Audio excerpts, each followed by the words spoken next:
اللہ کے علاوہ جو کچھ ہے وہ کیا ہے؟ غیر اللہ. فرشتہ ہو، ولی ہو، نبی ہو، بزرگ ہوں، کوئی بھی ہو. تو پکارنا، اب یہ جو پکارنے کا لفظ جب ہم استعمال کرتے ہیں کہ اللہ کے علاوہ کسی اور کو پکارنا شرک ہے، پہلے تو اس کی دلیل کیا ہے؟ قرآن کی آیت ہے لا تدعوا مع اللہ احدا. ایک جگہ فرمایا الہا آخر، اللہ کے سوا کسی دوسرے معبود کو مت پکارو. اس پہ تو لوگ تعویل کر سکتے ہیں کہ ہم جس کو پکارتے ہیں وہ معبود نہیں ہے، ہم تو نبی کو پکار رہے ہیں، ہم تو کسی جن کو پکار رہے ہیں. تو اصل میں بتانا یہ مقصد ہے کہ جس کو پکار رہے ہو نا تم نے اس کو معبود بنا لیا، لہذا اس پر اللہ معبود کا لفظ خود صادق کر رہے ہیں. بات آ رہی ہے سمجھ میں؟ چلو یہ پیچیدہ اگر ہو رہی ہے تو اس سے بھی آسان آیت قرآن کی لا تدعوا مع اللہ احدا، اللہ کے ساتھ کسی اور کو مت پکارو. یہاں تو معبود کا لفظ بھی نہیں ہے. تو اس سے کیا پتا چلا میرے بھائی کہ اللہ کے علاوہ کسی اور کو پکارنا یہ کیا ہے؟ شرک ہے. سمجھ میں آ گئی؟ لیکن ہر قسم کی پکار شرک نہیں ہے.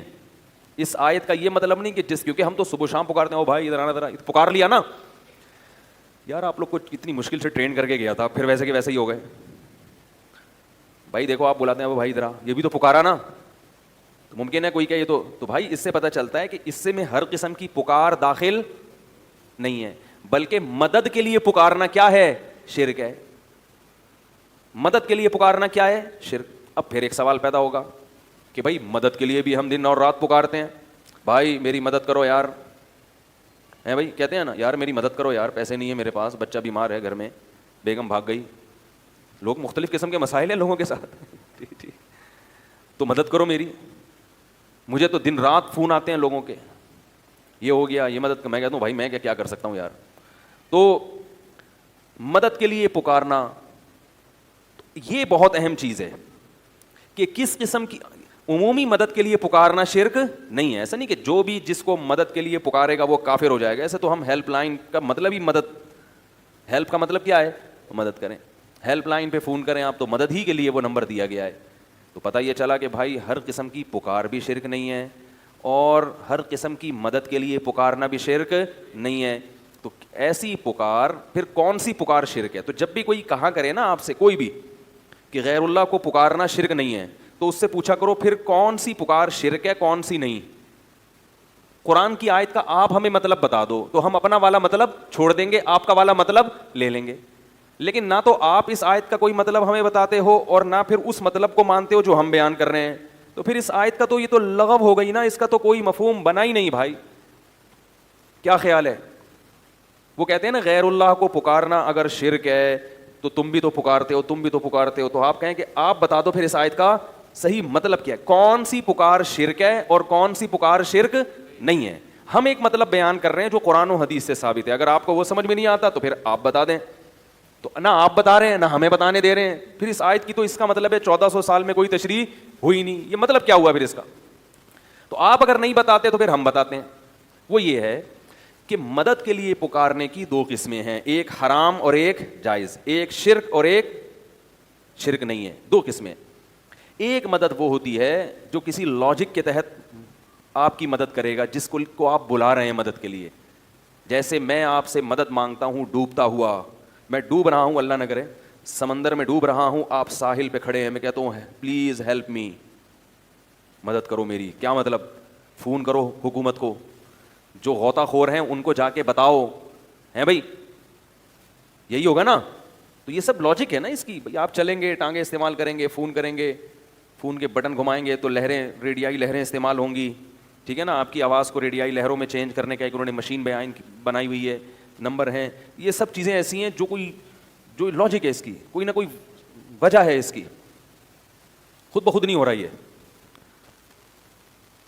لیکن اگر میں سمندر کے اندر ڈوب رہا ہوں، مجھے پتا ہے کہ نہ کوئی کشتی پہنچ سکتی ہے، نہ ساحل تک میری آواز پہنچ سکتی ہے، کوئی بھی اس وقت کسی بھی لحاظ سے اسباب کی دنیا میں میری مدد نہیں کر سکتا، کیونکہ سمندر کے بیچ میں اکیلا ہوں، کشتی الٹ گئی ہے، نہ میرا موبائل کام کر رہا ہے یا موبائل پانی میں ڈوب گیا ہے. ایسے موقع پہ اگر میں کسی کو پکاروں گا تو اس پکار پہ لبیک کہنے کی کوئی سائنٹیفک لاجک، کوئی سائنسدان اس کو تسلیم نہیں کرے گا.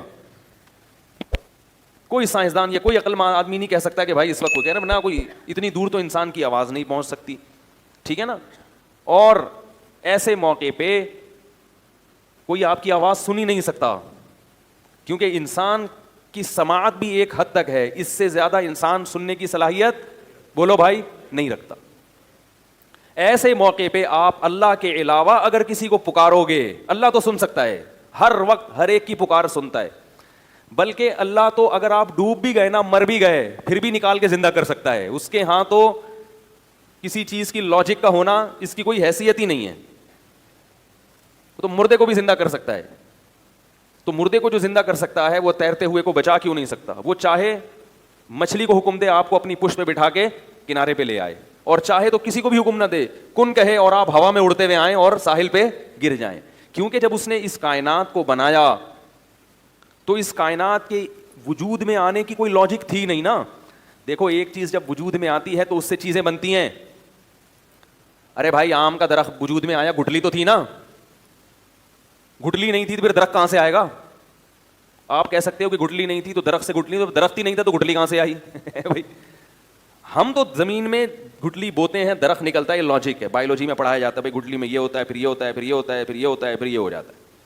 لیکن اس کا بایولوجی کے پاس کوئی جواب نہیں ہے کہ جب گٹلی نہیں تھی تو درخت کیسے بنا، اور جب درخت ہی نہیں تھا تو آم کیسے پیدا ہوا، جب آم ہی نہیں تھا تو اس میں گٹلی کہاں سے آ گئی. تو یہاں کیا ہے، اللہ نے اپنی کن کی قدرت سے آم کی گٹلی کو پیدا کیا، بولا ہو جا اور وہ ہو گئی. یہاں کوئی نہیں کر سکتا، گٹلی نہیں پیدا کر سکتا. یہ جو سوال اٹھایا جاتا ہے کہ مرغی پہلے پیدا ہوئی یا انڈا، یہ بھی اس لیے اٹھایا جاتا ہے کہ یہاں آ کے انسانی عقل ہتھیار ڈال دیتی ہے کہ یار انڈا تو سمجھ میں آتا ہے مرغی سے ہوتا ہے، میڈیکل سائنس میں بتایا جاتا ہے کہ یہ باجرہ کھاتی ہے تو یہ ہوتا ہے، پھر یہ ہوتا ہے، پھر یہ تو سمجھ میں آ رہا ہے، انڈا تو سمجھ میں آ گیا. اور انڈے سے چوزے نکلنے کا پروسیس بھی، اس کی بھی کوئی لاجک ہے جو سائنس نے. لیکن پہلی دفعہ کیسے ہوا؟ جب کچھ بھی نہیں تھا تو اتنا کچھ کیسے ہو گیا؟ تو ظاہر ہے ایسے ہو گیا کہ اللہ نے کہا ہو جا اور وہ ہو گیا. تو پھر اللہ نے چلا دیا، ایک چین میں سب کچھ چلا دیا. پہلی دفعہ ایسے ہی کون ہو جا اور وہ ہو گیا، کیونکہ اس کے بغیر ہو نہیں سکتا. میں اکثر مثال دیتا ہوں، ماں کے پیٹ میں دل دھڑکتا ہے جب، تو پہلی دفعہ کیسے دھڑکتا ہے، اس کی آج تک کسی کی سمجھ میں لاجک نہیں آئی. بھائی پہلی دفعہ تو جب دماغ سے کرنٹ ہی نہیں جائے گا تو دھڑکے گا کیسے، اور جب دھڑکے گا نہیں تو دماغ میں کرنٹ کیسے پیدا ہوگا؟ تو اللہ نے کہا ہو جا، وہ کیا ہوا؟ ہو گیا. تو اللہ کو یہ طاقت ہے کہ وہ کچھ کرنے کے لیے کسی سبب کا محتاج اور صغرے کبرے میں لانے کا محتاج نہیں ہے. ایسا نہیں ہوتا اس کو پہلے یہ کرنا پڑے پھر اس کے نتیجے میں یہ ہوگا تو پھر یہ نتیجہ نکلے گا. وہ ڈائریکٹ نتیجے تک پہنچ سکتا ہے لیکن اس کی مصلحت نہیں ہے، لہذا وہ اس نے نظام کو اسباب کے تحت چلا دیا. لیکن کبھی کبھی اللہ اپنی قدرت دکھاتے رہتے ہیں کہ یہ نہ سمجھ لینا کہ میں اسی جمع تفریق کا محتاج ہوں، لہذا میں کبھی کبھی بغیر سبب کے بھی بہت کچھ کر کے دکھاؤں گا. جیسے اللہ نے آدم علیہ السلام کو پیدا کیا اپنی قدرت سے، اماں حوا کو مٹی سے بنایا، ان کے بچوں یقین کر لیا بچوں نے کہ اللہ بڑا طاقتور ہے. دیکھو ابا کو بھی ہمارے، کیونکہ ان کے بچے آدم علیہ السلام کے بچے دادا تلاش کرتے رہے، ان کو دادا نہ قبر ملی نہ دادا ملے. وہ سوچتے تھے یار یہ کیسے ہو گیا، تو ان کو یقین آ گیا کہ یہ کس نے پیدا کیا ہے، اللہ نے. کیونکہ آدم علیہ السلام سے پہلے کا ان کو کوئی نہ کوئی مجسمہ ملا، جیسے ڈارون کہتا ہے نا پہلے یوں تھا یوں، کچھ بھی نہیں ملا. کچھ تو تھوڑا سا ہوتا نا کہ جو آدم علیہ السلام سے آخری، جو ڈارون کے نظریے کے مطابق وہ آخری جانور جو انسان میں کنورٹ ہوا ہے، تو کچھ تو نظر آتے ہیں نا اس کے. آدم علیہ السلام بتاتے یہ والا میں تھا جو اس کے بعد اب ترقی کر کے میں یہاں تک پہنچا ہوں. ان کو تو 100% یقین تھا کہ اللہ ہر چیز پر قدرت رکھتا ہے، تبھی آدم علیہ السلام کے بچے غیر مسلم نہیں تھے، فرما بردار اور نافرمان تھے، مشرک نہیں تھے، اور اللہ کے وجود کا یقین بھی کرتے تھے.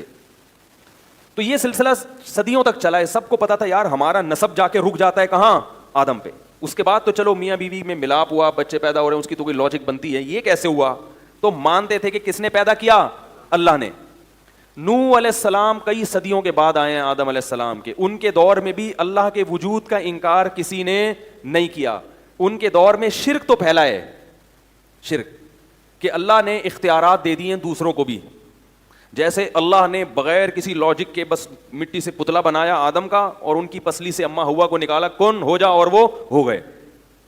تو جیسے اللہ کو اس قسم کے اختیارات ہیں کہ وہ کر لیتا ہے بغیر کسی لاجک کے بھی، تو نوح علیہ السلام کے دور میں پہلی مرتبہ یہ شرک ہوا کہ اللہ نے دوسروں کو بھی یہ اختیارات دے دیے ہیں کہ وہ بھی جب چاہیں اپنی مرضی سے کچھ کر سکتے ہیں بغیر کسی. بول لو یار اتنی دیر سے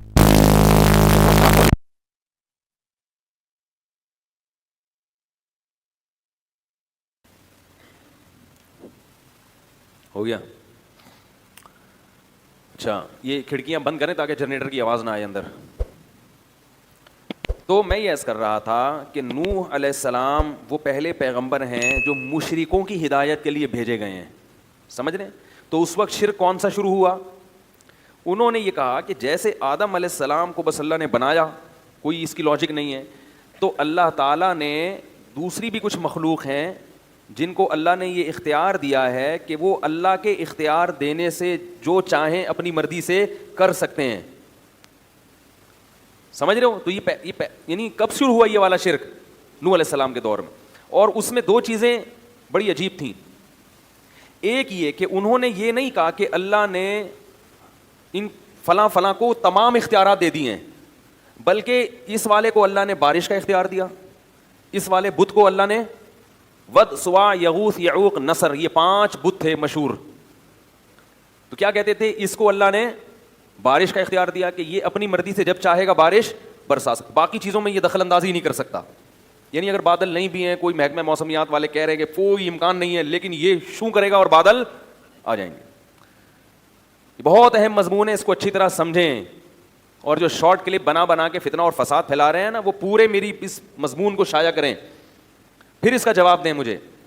دوسرا, وہ کہتے تھے اولاد کا اس کو ہے, یہ فلاں والے کو ہے, یہ اولاد دلوا دے گا آپ کو, چاہے کوئی سائنٹیفک لاجک نہیں ہوگی اولاد کی, کوئی اس کے بھی اولاد کے جراثیم نہیں ہے, بیوی بھی بانج ہے, مگر یہ اس کے پاس جب جاؤ گے, اس سے دعا مانگو گے تو اولاد کیا ہو جائے گا؟ اولاد ہو جائے گی. اس لیے نہیں کہ اس کو اختیار ہے, بلکہ اللہ کے اختیار دینے سے اس کے پاس بھی اختیار آ گیا ہے. کیونکہ اتنی سینس ان میں بھی تھی کہ یہ پتھر کے بنے ہوئے بت یہ تو تھے ہی نہیں, یہ کیا کر سکتے ہیں, یہ تو ہم نے بنائے اپنے ہاتھوں سے. لیکن وہ یہ کہتے تھے کہ ان کو گاڈ گفٹڈ صلاحیتیں ان کے اندر. پھر ان پر جب اشکال ہوتا کہ یہ تو کچھ نہیں کر سکتے, تو کہتے یہ نہیں کر سکتے, مگر اللہ تو ان کو اختیار دے سکتا ہے نا بھائی, اللہ تو سب کچھ کر سکتا ہے, تو اللہ نے ان کو اختیارات دے دیے ہیں. تو 5 بڑے بڑے بت تھے, ود, سوا, یغوث, یعوق اور نصر, جن کا قرآن میں تذکرہ ہے. اور آپ تفسیر کی کتابیں اٹھا کے دیکھیں. اب سوال پیدا ہوتا ہے کہ ان مسٹنڈوں کو, یہ جو بت ہیں ان کو میں مسٹنڈا کہہ رہا ہوں, ان بتوں کو, ان مسٹنڈوں کو کیوں دیے اللہ نے؟ اگر دینے ہی تھے تو آپ کو دیتا, ان کو دیتا, یہ بتوں کو کیوں دیے؟ تو کہتے تھے اصل میں یہ بڑے بڑے بزرگوں کی مورتیاں ہیں, تو ان بزرگوں سے خوش ہو کے اللہ نے ان بزرگوں کو دیے ہیں. اب اگر کہو ان بزرگوں کو کیوں دیے, تو آپ کہیں گے جب اللہ اپنی عطا سے کسی کو دے رہا ہے تو آپ کون ہوتے ہیں اس پہ پابندی لگانے والے. یہ میں اس لیے تمام چیزیں دہرا رہا ہوں کہ بالکل یہی اسٹائل ہے آج شرک کو معاشرے میں پھیلانے کا, کہ اگر اللہ اپنے نبی کو کچھ اختیارات دینا چاہ رہا ہے تو ان وہابیوں کے پیٹ میں مروڑ کیوں ہوتا ہے. نہیں آ رہی بات سمجھ میں؟ ان لوگوں کو کیوں تکلیف ہو رہی ہے؟ بات آ رہی ہے سمجھ میں؟ پبلک کو کیوں؟ جب اللہ اپنے محبوب, اپنے حبیب سید الانبیاء, یا ان کو اگر اللہ اپنے اختیار سے اختیارات دے رہا ہے تو لوگوں کو اس پہ اشکال کیوں ہو رہا ہے؟ بات آئی سمجھ میں؟ تو نوح علیہ السلام اسی شرک کی نفی کے لیے دنیا میں آئے تھے کہ اللہ جس سے خوش ہوتا ہے اسے جنت تو دیتا ہے, اسے دنیا میں اعلیٰ مقام تو دیتا ہے, اسے لوگوں کا مقتدا اور رہبر تو بناتا ہے, اسے نیک صالح اولاد تو دیتا ہے, مگر اپنے اختیارات میں اس کو شرکت نہیں دیتا. یہی تو شرک ہے جس کی نفی الحم سے لے کے والناس تک قرآن میں ہے کہ اللہ کسی کو ایسا پروٹوکول نہیں دیتا, اور اسی کو اللہ نے اپنے ساتھ الوہیت میں شرک قرار دیا, معبودیت میں, کہ مجھے میرے جیسا معبود کیوں تراش لیا تم نے, حالانکہ وہ مانتے تھے کہ یہ اللہ جیسے نہیں ہے. ہندو بھی ان بتوں کو ویسا بھگوان نہیں سمجھتے جیسا وہ آسمان پہ بیٹھے ہوئے خدا کو بھگوان کہتے ہیں, یہ ویسا نہیں ہے, لیکن اس نے ان کو کیا دیے ہوئے ہیں؟ اختیار دیے ہوئے ہیں. بات آ رہی ہے سمجھ میں؟ تو اللہ نے کسی کو بھی اسباب سے ہٹ کے کسی بھی قسم کا کوئی بھی اختیار, بولو بھائی, نہیں دیا. اسی شرک کی نفی کے لیے قرآن آیا ہے اور انبیاء آئے ہیں. تو نوح علیہ السلام کی قوم نے بزرگوں کے مرنے کے بعد ان کی مورتیاں بنا لی. بولا کہ چونکہ اللہ ان بزرگوں سے خوش تھا تو ان کی مورتیوں کے سامنے جھکو گے, ان سے مرادیں مانگو گے تو یہ اللہ کی عطا سے ہمیں دیں گے, خود نہیں دیں گے, اللہ کی عطا سے. اللہ نے ان کو اختیار دیا تو یہ ہمیں کیا دیں گے؟ اس اختیار سے ہمیں دیں گے. اب اس پر ایک اشکال ہوتا ہے کہ ہم تو دیکھتے ہیں کہ بزرگوں اور پیغمبروں کے ہاتھ پہ بہت سی ایسی چیزیں صادر ہوئی ہیں جس کی کوئی سائنٹیفک لاجک نہیں ہے. کلمہ پڑھا رہا ہوں آپ لوگوں کو میں, لا الہ الا اللہ کا مطلب بیان کر رہا ہوں. ہمارے ہاں عقیدے پہ اکثر بیان ہوتا ہی نہیں ہے. تو بہت سے لوگ کہتے ہیں کہ بھائی دیکھو اللہ نے اختیارات تو دیے ہیں نا, موسیٰ علیہ السلام لاٹھی کو سانپ بنا دیتے تھے, اس کی کوئی لاجک ہے؟ ہمارے نبی صلی اللہ علیہ وسلم کے پاس مشرکین آئے, چاند کے 2 ٹکڑے کرو, آپ نے ایسے کیے اور 2 ٹکڑے کر دیے, کوئی لاجک ہے اس کی؟ اور پھر وہ چاند آپس میں جڑ بھی گئے. صحابہ پیاسے تھے, پانی میں آپ صلی اللہ علیہ وسلم نے ہاتھ ڈالا اور پانی ابلنا شروع ہو گیا. عیسیٰ علیہ السلام کہتے تھے مردے کو قم باذن اللہ, اللہ کے حکم سے کھلو جا. پنجابی میں کیا کہتے ہیں, کھلو جا, کھلو جا. تو آپ کہیں گے کہ حضرت عیسیٰ نے پنجابی میں تھوڑی کہا تھا, تو اردو میں بھی تو نہیں کہا تھا نا, تو میں تو جو بھی کروں گا میں تو ترجمہ ہی کروں گا نا. اور عربی میں بھی نہیں کہا تھا, جو قرآن نے کہا نا قم باذن اللہ, تو عربی میں تھوڑی, ان کی تو عبرانی زبان تھی یا سریانی زبان تھی, اس میں کہا نا انہوں نے. تو کیا کہا, کھلو جا.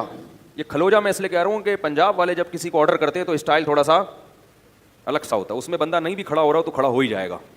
تو اس لیے مردہ اگر نہیں بھی چاہتا تھا نا کھڑا ہونا, وہ عیسیٰ علیہ السلام کا حکم سن کے کیا ہو جاتا تھا, کھڑا ہو جاتا. کیونکہ آپ بولو نا اٹھیے, اردو میں آپ کیا بولیں گے, اٹھیے, وہ نہیں اٹھے گا. اردو میں بڑی شائستگی ہے, آئیے جائیے, تبھی اردو میں کوئی کام ہوتا ہی نہیں ہے. ایک صاحب تھے, وہ ٹرک اڈا نہیں ہے, ٹرک اڈا, ٹرک اسٹینڈ جو ماڑی پور میں, وہاں انہوں نے آفس کھولا, اردو اسپیکنگ تھے, وہ آفس کھولا انہوں نے. میں ان کے پاس گیا تو وہ عجیب اسٹائل سے لوگوں سے بات کر رہے ہیں, ملازمین سے. تو میں نے کہا یار یہ کون سا اسٹائل ہے؟ کہہ رہے ہیں یار ان سے تمیز سے بات کرو تو کام, ان سے بولو نا یہ ڈبے اٹھا کے ٹرک پہ رکھ دیجئے, ٹرک لوڈ کرنا ہے, مال پنجاب جا رہا ہے, رکھیے. کوئی بھی ہلتا نہیں, ان کو ٹھڈے مار مار کے. تو اللہ نے ہمارے ملک میں ہمیں مختلف قسم کی زبانیں دی ہیں, جب جس زبان سے کام اٹھانا ہو آپ وہ کام اٹھاؤ. تو جو شرافت سے نہ آ رہا ہو, شر اور آفت کا بولو کھڑے ہو جائیے, نہیں ہو کھلو جا, ایک دم کھڑا ہوگا وہ. تو میں یہ عرض کر رہا تھا, ہر زبان میں ایک مٹھاس ہے. پنجاب کی زبان میں ایک الگ سی مٹھاس بھی ہے جو اردو میں نہیں ہے. بعض جملے پنجابی زبان کے اتنے مزے کے لگتے ہیں کہ وہ اردو میں مزہ ہی نہیں. میں کیونکہ پوری طور پر قدرت نہیں ہے اس لیے میں بیان نہیں کر سکتا, لیکن ان کی زبان میں نا بعض جملے ایسے ہیں جو اردو میں مزہ نہیں آتا. تو اردو کی الگ تہذیب ہے. خیر بات کہاں سے کہاں چلی گئی. تو عیسیٰ علیہ السلام مردے کو کیا کہتے تھے, قم باذن اللہ, اللہ کے حکم سے کھڑا ہو جا. تو کہتے ہیں دیکھو اللہ کی عطا سے حضرت عیسیٰ بھی مردوں کو زندہ کر رہے ہیں, ہمارے نبی بھی اللہ کی عطا سے چاند کے 2 ٹکڑے کر رہے ہیں. تو جو نبی اللہ کی عطا سے چاند کے 2 ٹکڑے کر سکتا ہے, جو نبی اللہ کی عطا سے مردوں کو زندہ کر سکتا ہے, اس نبی کو اگر ہم یہاں سے بیٹھ کے پکاریں کہ ہماری حاجت سن لیں تو وہ اللہ کی عطا سے سن بھی سکتا ہے, اور وہ نبی اللہ کی عطا سے ہماری وہ حاجت پوری کر بھی سکتے ہیں. یہ بات سمجھ میں. تو ہم اگر پکار رہے ہیں تو ہم اللہ کی عطا سے یہ تصور کر کے, تو اس لیے قرآن نے جو کہا ہے کہ غیر اللہ کو مت پکارو, تو اس سے وہ پکار مراد ہے جو اللہ کی عطا کے بغیر والی پکارو. یہ اشکال کر رہا ہوں کہ اس کو میرا نظریہ نہ سمجھ لیں, یہ اشکال کرتے ہیں لوگ. اس اشکال کا جواب یہ ہے کہ دیکھو, ایک ہوتا ہے کسی کو اختیار دے دینا, ایک ہوتا ہے کسی کے ہاتھ سے کوئی کام کرا دینا, دونوں میں فرق ہے. دونوں میں کیا ہے, آپ لوگ حاضر ہیں نا اچھی طریقے سے. ایک ہوتا ہے کسی کے ہاتھ پہ کوئی کام صادر کر دینا, اور ایک ہوتا ہے کسی کو اس کا اختیار دے دینا. اختیار دینے کا مطلب کیا ہے؟ پانی کی جو سپلائی ہے یہ کس کے اختیار میں ہے؟ واٹر بورڈ والوں کے نا. وہ جب کھولیں گے نل تو پانی آئے گا, وہ بند کر دیں تو آپ قحط سے ہلاک.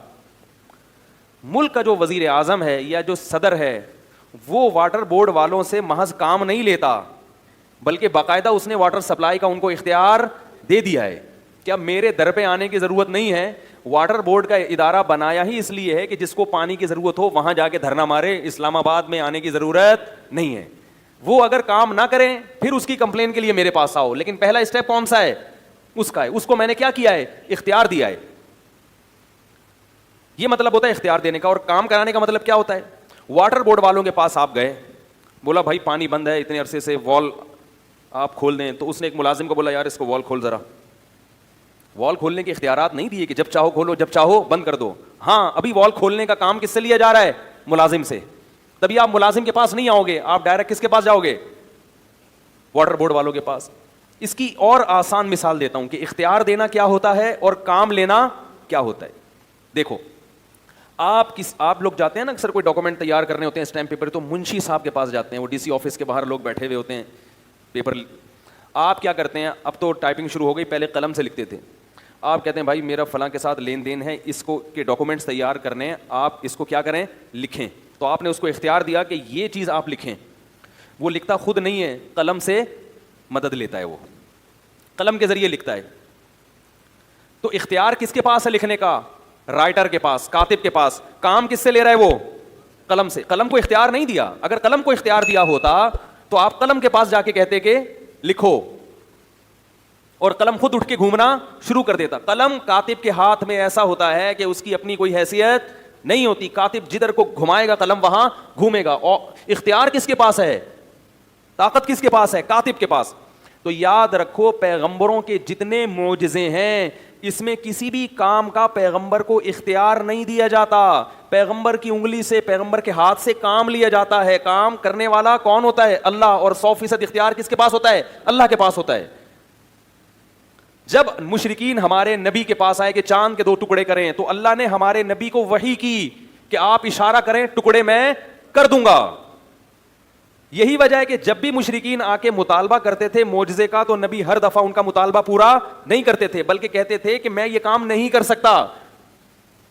جب اللہ نے کر دیا تو کر دیا, جب نہیں کیا تو آپ نے کیا فرمایا, نہیں. آپ سورہ بنی اسرائیل اٹھا کے دیکھیں, لن نؤمن لکا, ہم تجھ پر ایمان اس وقت تک نہیں لائیں گے. مشرکین کہتے اے نبی اس وقت تک ایمان نہیں لائیں گے حتی تفجر لنا من الارض ينبوعا, آپ اشارہ کریں اور زمین سے چشمہ جاری ہو جائے. او تکون لک جنۃ من نخیل وعنب, اشارہ کریں ایک باغ کھجور کا اور ایک انگور کا پیدا کریں. یہ مطالبہ کون کر رہا ہے, بولو بھائی, مشرکین. اور کس سے, نبی سے. اور اس کا تذکرہ کہاں ہے, قرآن میں. یہ سارے مطالبے ہو رہے ہیں نا کہ یہ کریں آپ. اور یکون لک بیت من زخرف, ایک گھر ہونا چاہیے سونے کا, اشارہ کریں ادھر سونے کا گھر بن جائے. او ترقا فی السماء, ابھی ہمارے سامنے آسمان پہ جائیں. ہم کہتے ہیں نبی آسمان پہ گئے ہیں, یہ معجزہ تھا, لے جانے والا کون ہے, اللہ. اسباب کی دنیا میں اپنے اختیار سے انسان اتنی اوپر نہیں جا سکتا. ممکن مر جائے گا نا انسان, آکسیجن بھی نہیں ہے, اور اتنی یہ اللہ کی قدرت تھی کہ اپنے حبیب کو 7ویں آسمان پہ لے گیا. تبھی اس میں کوئی اعتراض بھی نہیں ہے, اشکال بھی نہیں, بھائی اللہ سب کچھ کر سکتا ہے. تو او ترقا فی السماء, آسمان پہ جائیں. لن نؤمن لرقیک حتی تنزل علینا کتابا نقرأ, اور ہم جانے پر یقین نہیں کریں گے جب تک ہمارے سامنے آسمان سے قرآن لے کر نہ آئیں. ہم اس کو پڑھیں گے, پھر پتہ چلے گا کہ یہ واقعی, ہمیں تو نہ جبریل نظر آتے ہیں آسمان سے جو لے کر آ رہے ہیں, یہ تو سب چیزیں آپ دیکھ رہے ہیں. ان تمام چیزوں کا نبی نے جواب کیا دیا قرآن میں. نبی یہ بھی کہہ سکتے تھے کہ بھائی اللہ نے مجھے اختیارات دیے ہوئے ہیں, لیکن میں تمہارے بھیجا مطالبوں پہ اپنے اختیارات کو استعمال نہیں کروں گا. میں جب چاہوں گا تو معجزہ دکھاؤں گا, جب چاہوں گا معجزہ نہیں دکھاؤں گا. اختیارات تو ہیں اللہ کی عطا سے, میں سب کچھ کر سکتا ہوں, لیکن میں کر نہیں رہا. یہ نہیں فرمایا. فرمایا سبحان ربی, قل اے نبی ان سے کہہ دیجیے سبحان ربی, میرا رب ہر عیب سے پاک ہے. عجز والا جو عیب ہے نا, کچھ نہ کر سکنے کا عیب, اس عیب سے کون پاک ہے, میرا رب پاک ہے. ہل کنتو الا بشرن, نہیں ہوں میں مگر ایک انسان, رسولا, اللہ کا بھیجا ہوا پیغمبر. تو انسان تو یہ کام نہیں کر سکتا, انسان کو اسباب سے ہٹ کے اختیارات نہیں ہوتے, انسان کی صلاحیتیں محدود ہوتی ہیں. اتنی کلیئر کٹ بات قرآن میں آنے کے بعد بھی حیرانگی اس پر ہوتی ہے, اس امت میں شرک کیسے پھیل گیا. بھائی یہ تو قرآن کے ترجمہ پڑھ لو تو سمجھ میں آ جائے گا. پتہ یہ چلا کہ اللہ نے اپنے نبی کو اس قسم کے اختیارات, بولو بھائی, نہیں دیے تھے. ہاں جب اللہ وحی کرتے کہ آپ یہ کام کریں, ہم آپ کے ہاتھ پہ یہ معجزہ دکھا دیں گے. اللہ تو جس کو چاہے دکھا سکتا ہے, جس کے ہاتھ پہ, وہ بزرگوں کے ہاتھ پہ کرامتیں بھی ظاہر کر سکتا ہے, اور انبیاء کے ہاتھ پہ معجزے بھی ظاہر کر سکتا ہے. یہی وجہ ہے کہ حضرت موسیٰ علیہ السلام لاٹھی کو سانپ بنانا نہیں جانتے, اور نہ ان کو اللہ نے اختیار دیا. اگر اختیار دیا ہوتا تو ہر دفعہ اللہ سے پوچھتے نہیں کہ اب کیا کرنا ہے. پہلی دفعہ جب اللہ نے حضرت موسیٰ کے ہاتھ میں لاٹھی پکڑائی, بلکہ پہلے سے لاٹھی تھی, اللہ نے پوچھا یہ کیا, فرمائی ہے, فرمایا پھینکو زمین پہ. جب زمین پہ پھینکا وہ سانپ بن کے دوڑنے لگی. اگر خود سانپ بنائی ہوتی تو موسیٰ علیہ السلام اسے دیکھ کے خوفزدہ ہوتے. قرآن کہہ رہا ہے ایسا بھاگے ہیں حضرت موسیٰ, ولم یعقب, پیچھے مڑ کے, بولو بھائی, نہیں دیکھا. پھر اللہ کہہ رہے خذھا, اے موسیٰ اس سانپ کو پکڑ لے. اگر موسیٰ علیہ السلام کو سانپ کو دوبارہ لاٹھی بنانے کا اختیار ہوتا تو حضرت موسیٰ خود پکڑتے اور کیا بنا دیتے اس کو, کہتے جیسے میں نے لاٹھی کو سانپ بنایا, میں اللہ کی عطا سے اس سانپ کو لاٹھی بھی بنا سکتا ہوں. اللہ نے بتایا کہ یہ جب میں چاہوں گا اسی وقت ہوگا, آپ کے سوچنے سے, آپ کے ارادے سے نہیں ہوگا, کیونکہ اختیار میرے پاس ہے, آپ کے پاس نہیں ہے. واٹر پمپ والوں کے پاس ہم جاتے ہیں نا, تو وہ کہتے ہیں اختیار ہمارے پاس ہے, ہم جب چاہیں گے نل کھلوائیں گے, جب چاہیں گے نل نہیں, لہٰذا ہمارے پاس آؤ, ان کے پاس مت جاؤ. تو اب کیا ہے, موسیٰ علیہ السلام کو اللہ نے کہا یہ لاٹھی کیا بنے گی دوبارہ, خذھا, اے موسیٰ اس کو پکڑ لے, سنعیدھا سیرتھا الاولی, ہم وعدہ کرتے ہیں عن قریب, سا کا مطلب یہ وعدے کے لیے آتا ہے, عن قریب ہم یہ کریں گے, اس کو واپس لاٹھی بنا دیں گے. پھر موسیٰ علیہ السلام نے پکڑا, اچھا اللہ اب اطمینان ہو گیا. اگر حضرت موسیٰ کے پاس اختیارات ہوتے تو جب آگے دریا ہے, ٹھاٹھیں مارتی ہوئی موجیں ہیں, اور پیچھے کون ہے, فرعون, بنی اسرائیل نے کیا کہا, انا لمدرکون, مر گئے, پکڑے گئے ہیں بھائی, اب تو فرعون آئے گا. اور موسیٰ علیہ السلام کہہ سکتے تھے میرے پاس تو لاٹھی ہے, اللہ نے مجھے اختیار دیا, جب چاہوں گا سمندر کے 2 ٹکڑے کر کے درمیان سے نکل جاؤں گا. حضرت موسیٰ نے فرمایا ان معی ربی, میرے ساتھ رب ہے, کچھ نہ کچھ کرے گا وہ مدد, مجھے نہیں پتا کیا کرے گا لیکن کرے گا ضرور.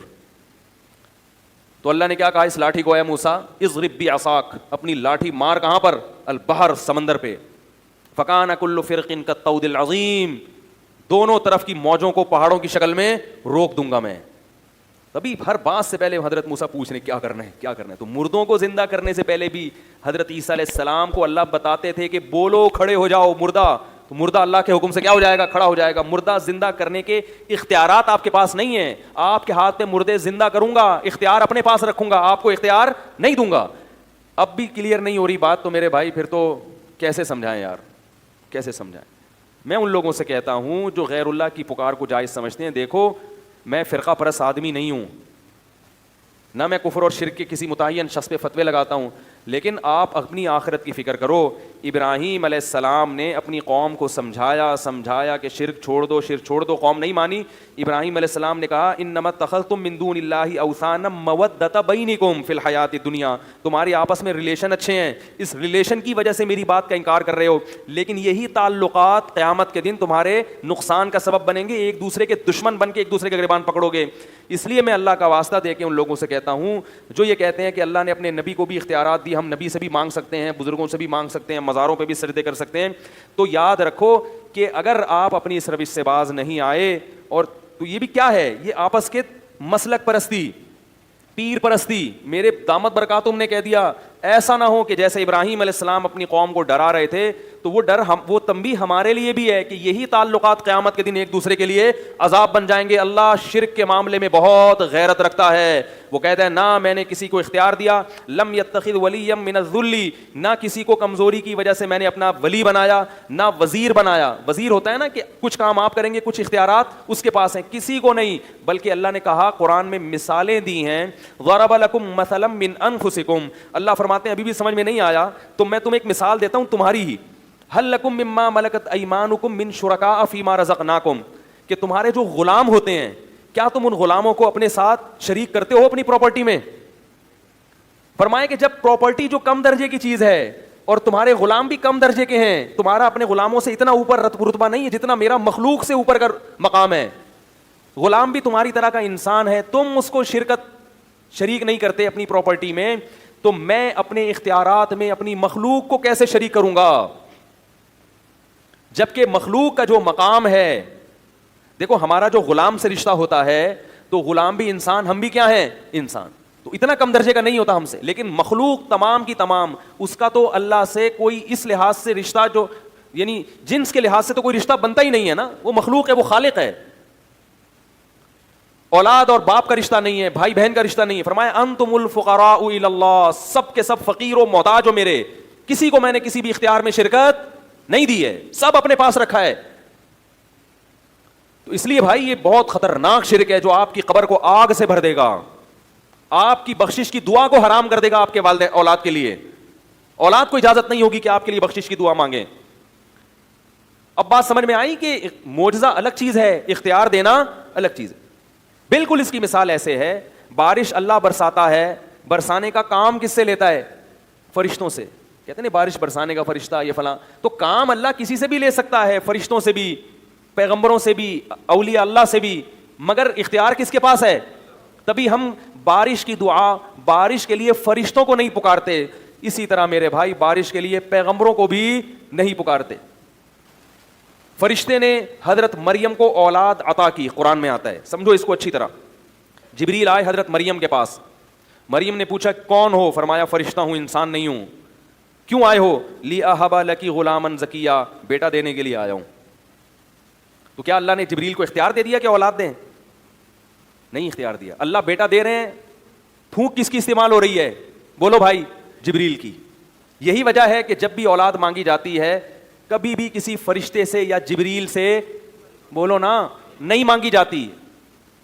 تو اگر آپ یہ دلائل دیتے ہو کہ اللہ کے نبی نے چاند کے 2 ٹکڑے کیے اور یہ کیا، یہ معجزہ دکھایا، تو ہم اللہ کے نبی سے مانگتے ہیں، تو پھر اولاد کس سے مانگنی چاہیے؟ جبریل سے. وہ تو قرآن میں آتا ہے کہ انہوں نے حضرت مریم کو بغیر باپ کے اولاد دی. تو جو بغیر شوہر کے اب کسی عورت کو اولاد دے سکتے ہیں تو میاں بیوی کو کیوں نہیں دے سکتے پھر؟ وہ یہاں تو شوہر بھی ہے اور بیوی بھی ہے اور دونوں صحت مند ہیں، پھر جبریل سے کیوں نہیں مانگتے؟ اسی لیے نہیں مانگتے، ہمیں پتا ہے کہ حضرت مریم کے اولاد کا ہو جانا جبریل کی قدرت کی دلیل نہیں ہے، یہ اللہ کی قدرت کی دلیل ہے. اور اس سے یہ بھی پتا چلا کہ یہ جو نسبت ہے کہ میں تمہیں اولاد دے رہا ہوں، یہ نسبت حقیقی نہیں ہے، مجازی ہے. بعض دفعہ کسی کے ہاتھ پہ جب کوئی کام ہوتا ہے تو نسبت اس شخص کی طرف کر دی جاتی ہے، کیونکہ بعض لوگ یہ بھی دلیل دیتے ہیں کہ دیکھو نبی نے کہا کہ میں یہ کرتا ہوں، میں یہ کرتا ہوں. حضرت عیسیٰ نے کہا ابریح الاکمہ، میں کوڑ کے مریضوں کو اور مادرزاد نابیناؤں کو میں شفا دیتا ہوں. تو اس سے پتہ چلتا ہے کہ حضرت عیسیٰ دے رہے ہیں نا، تو اللہ نے اختیار دیا، تبھی تو حضرت عیسیٰ کہہ رہے ہیں میں یہ کام کر رہا ہوں. اس کا جواب سمجھیں کہ بعض دفعہ ایسے ہوتا ہے، اس کو کہتے ہیں نسبت مجازی. دیکھو زبان میں نا مجاز بہت چلتا ہے. میں اس کی ایک مثال دیتا ہوں کہ آپ کیا کہتے ہیں میری گاڑی پنچر ہو گئی، حالانکہ گاڑی نہیں، گاڑی کا ٹائر پنچر، لیکن نسبت آپ نے گاڑی کی طرف کر دی سہولت کے لیے. آپ کہتے ہو یار اس دعوت میں فلاں بندہ 3 ڈشیں کھا گیا، حالانکہ ڈش کوئی کھا سکتا ہے، ڈش کے اندر جو چاول تھے وہ کھائے ہوتے ہیں، لیکن نسبت کس کی طرف کر دی؟ تو لغت میں، زبان میں، انگریزی ہو، اردو ہو، عربی ہو، سب میں یہ چلتا ہے کہ کرنی کسی اور کی طرف نسبت چاہیے تھی. اس کو مجاز کہتے ہیں. آپ کسی کو شیر کہتے ہیں تو مجازہ نہیں ہے، حقیقت نہیں ہے، مجاز لیکن لگ رہا ہے دیکھنے میں شیر. حرکتیں کیسی ہیں؟ شیر جیسی. حرکتیں کتے جیسی ہوں تو لوگ پیار سے ایسے آدمی کو کیا کہتے ہیں؟ بولو نا، کتا کہتے ہیں، نفرت سے. اب دیکھو نفرت سے کہتے ہیں مگر میں نے اس کے لیے لفظ کیا استعمال کیا؟ پیار سے. یہ بھی مجاز ہے کہ آپ بالکل اس کے اپوزٹ لفظ استعمال کرتے ہیں اس کو کلام میں چاشنی پیدا کرنے کے لیے، ورنہ کسی کو پیار سے کتا نہیں کہا جاتا.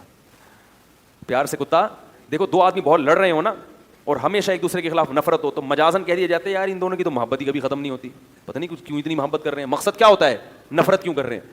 تو مجاز میں اپوزٹ چیزیں چلتی ہیں.